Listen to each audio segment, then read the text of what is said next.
Assalamualaikum warahmatullahi wabarakatuh. InsyaAllah saya ingin memberi sedikit perkongsian yang bertajuk beramal dengan ilmu yang dipelajari. Kenapa kita perlu beramal dengan ilmu yang kita pelajari? Sahabat-sahabat yang saya sayangi sekalian, Islam adalah agama yang sangat sempurna. Di antara kesempurnaannya adalah perintah Allah Subhanahu Wa Taala untuk mencari ilmu dan mengangkat darjat kaum yang berilmu.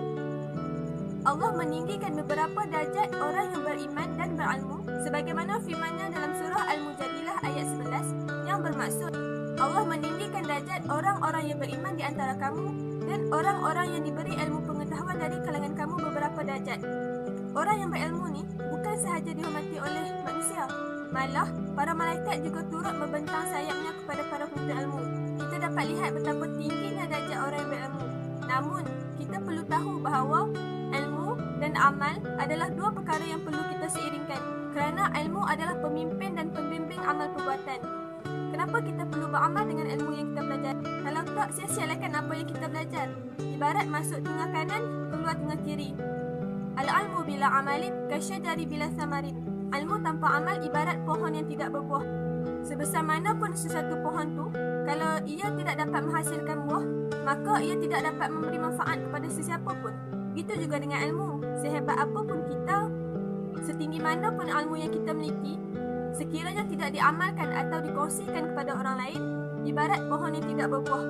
Sedangkan sudah menjadi tanggungjawab kita untuk beramal dan mempraktikkan ilmu yang telah kita pelajari. Bahkan, ilmu yang membuahkan amalan itulah ilmu yang bermanfaat. Abdurrahman bin Qasim An-Najdi rahimahullah ada mengatakan, amal adalah buah dari ilmu. Ilmu itu dicari demi mencapai sesuatu yang lain. Fungsi ilmu ibarat sebatang pohon, sedangkan amalan seperti buahnya. Maka, setelah mengetahui ajaran agama Islam, seseorang harus mengiringi dengan amalan. Kerana orang yang berilmu tetapi tidak beramal dengan ilmunya, lebih buruk keadaannya daripada orang yang bodoh. Sebab apa? Sebab dia tahu satu perkara tu, dia tahu satu benda tu, tapi dia tak buat, dia tak amal. Sebagai contoh yang simple saya ambil, kita tahu solat 5 waktu tu wajib.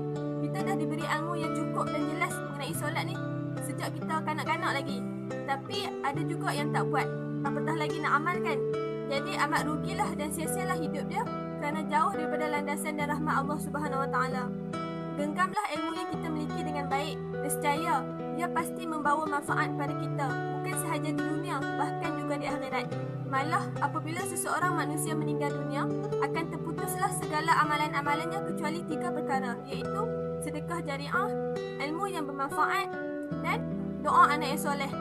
Terdapat satu hadis yang bermaksud tidak akan berganjak kedua kaki anak Adam pada hari kiamat di sisi Tuhannya, sehingga akan ditanya tentang 5 perkara, iaitu tentang umurnya, untuk apa dia habiskan, tentang masa mudanya, untuk apa dia gunakan, tentang hartanya, dari mana dia dapat dan bagaimana dia belanjakan, dan yang terakhir adalah tentang apa yang dia amalkan daripada ilmu yang dia ketahui. Jadi, mendengarkan hadis ini, seorang sahabat Abu Darda sampai mengatakan, sungguh aku takut kiamat nanti aku dipanggil di hadapan manusia, lalu aku ditanya, ya Uwaimir, apa yang telah kamu amalkan daripada ilmu yang kamu ketahui?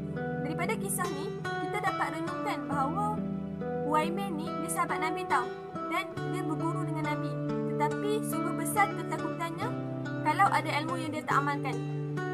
Berbeza dengan kita sekarang ni, ada yang berbangga-bangga dengan ilmu yang dia miliki, ada yang menunjuk-nunjuk dengan ilmu yang tinggi, namun sama sekali tidak gelisah sekiranya ilmu itu tidak membuahkan amal.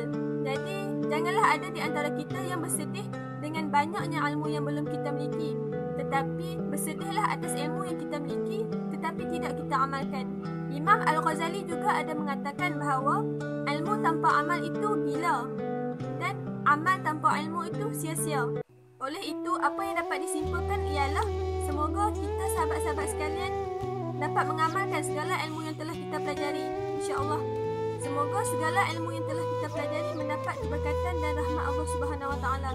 Saya tutup perkongsian ini dengan satu doa yang pernah dibacakan oleh Nabi sallallahu alaihi wasallam yang berbunyi, Bismillahirrahmanirrahim.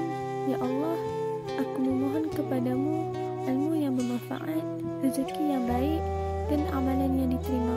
Amin, amin ya rabbal alamin. Itu sahaja perkongsian daripada saya, semoga bermanfaat.